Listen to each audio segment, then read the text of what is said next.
Hey guys, how's it going? Michael Troy here, and today we're going to be looking at Red Room by Ed Piskor. Alright guys, so this one is really cool. I feel like this has been hotly anticipated. If you're a fan of Cartoonist Kayfabe, which is basically everything like what I do here, and it's Ed Piskor and Jim Rugg, I can't lie, I take some inspiration from what they did and do. They cover a lot of material that I really love, so after watching their channel for a while, I sought out their work, and I really liked Ed's X-Men Grand Design, which is one of the biggest things he's known for, plus Hip Hop Family Tree pretty much put him on the map. But he's also a graduate from the Joe Kubert School of Comic Book Art. He was, I think assistant is the right word, but he was drawing with Harvey Picar of American Splendor. So, he's from Pittsburgh, and he definitely has that sort of Philly sensibility, and his Hip Hop Family Tree is like a retelling of the history of hip hop, and it won Eisner Awards, so he's legit. Too legit to quit. Anyway, so he was doing for hit fans on his Patreon, like comics, releasing a few pages here and there, called Red Room. And so that was all digital. So now it's being released through Fantagraphics. And this is the first issue. This is like 64 pages, supposedly self-contained, which is cool. It's going to be a monthly comic book. And you don't have to read it every month to enjoy it or know like 100 years of history or anything like that. It's black and white, although I should say like black and sepia, because the pages have this sort of newsprint look. But let's look through it. I can't lie, it is a little triggering, disturbing. Like the material is very dark. It takes place. It's about like internet, red rooms, whatever that is, like dark web sort of, hidden things, whatever. And it's pretty graphic and gross and like disturbing. But I have to say, like, this art is freaking amazing. I think he's using duo shade here, which is something that he's covered on his channel. Anyone who like collected comics, in the 80s and prior knows of this stuff. It's special paper that is once treated with a chemical, it creates a pattern. You sort of reveal the pattern with the brush and the chemicals. And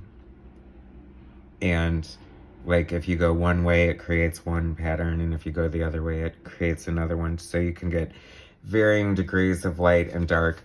But I mean, the discipline that goes into this and just his effective use of that duo shade, because it's one thing to create a pattern, it's another thing to sort of, have the artistry, talent, and sort of discipline to do like what he's doing here with the reflections and everything. So visually speaking, this is very beautiful book. I mean, it screams indie comic underground. It's got that great sort of, I don't know, almost zine-like quality, and just like the hyper detail is, reminiscent of something you would see in an indie comic. And I guess this is a horror comic. In the back, he said one of his inspirations was listening to Stephen King's Salem's Lot, and describing his inspiration. There's a lot of grotesquerie in here, and just some of it's very disturbing, just so you know. But, I mean, everybody loves like a good murder story, right? And these are kind of great characters too. Like this poker face guy. I mean, come on, that's kind of genius, right? And then there's this other character coming up that I loved so much. I actually did a piece of fan art that I'll attach to the end of the video. So stick around for that little teaser, kids. But it's great. It's funny because he, this, like I said, it's very indie feel. Like this is giving me Howard Cruz and sort of Robert Crumb, you can sort of tell that he stands on the shoulders of those greats, but he is standing on his own as well, because he has a lot of cred, you know, as far as winning awards and just clearly being able to have the discipline to produce. I mean, this is just one issue and it's like 64 pages. It takes, I was thinking about this earlier in preparation for the video, that, you know, as a graduate of the Kubert School, I think that any education like that is going to be so good for sort of teaching you structure and diligence. This is the character that I like. I don't know her name, but she's super cool. The designs are really cool. I love little things like that pop up, like a little Batgirl looking outfit. It's funny because I was just reading Monsters by, I mean, look how cool that is. Like, it's kind of like super bizarre. I like that he worked like sort of like the fur elements in there, because it makes it different from your usual black clad leather BDSM demon dungeoness mistress, whatever. But and just to see this art is like really amazing. So if you can get past the triggering, disturbing story of, you know, mutilation, as if on cue, he's ripping his face off, and that's disturbing.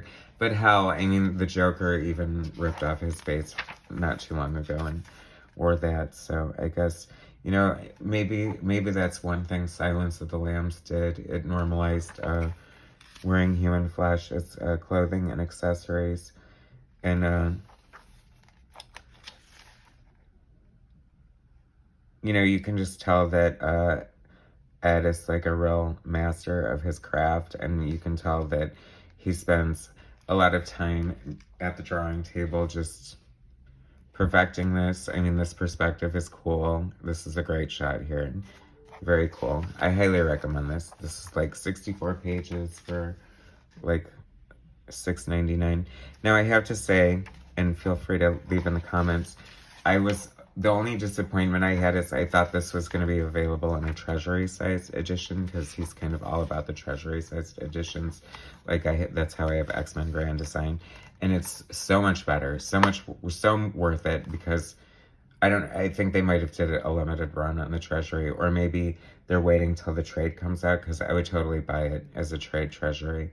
And I hope that's going to happen, because I would really love to see this art, you know, larger, closer to actual size, so you can see every minutia and every little bit of detail he put in here. I mean, this is my favorite kind of artist, because you can, when you just look at somebody's art, and no matter what the style or level of technicality or ability, just to, I mean, he has all that, but just looking at like all the ink that's slapped down, it's just like truly a labor of love. I mean, clearly this is someone who loves comic books. They love to draw, you know, and it's just, I have so much respect for a creator like that, because you know, he could slow down. I mean, I feel like he's got a lot of notoriety. Like, his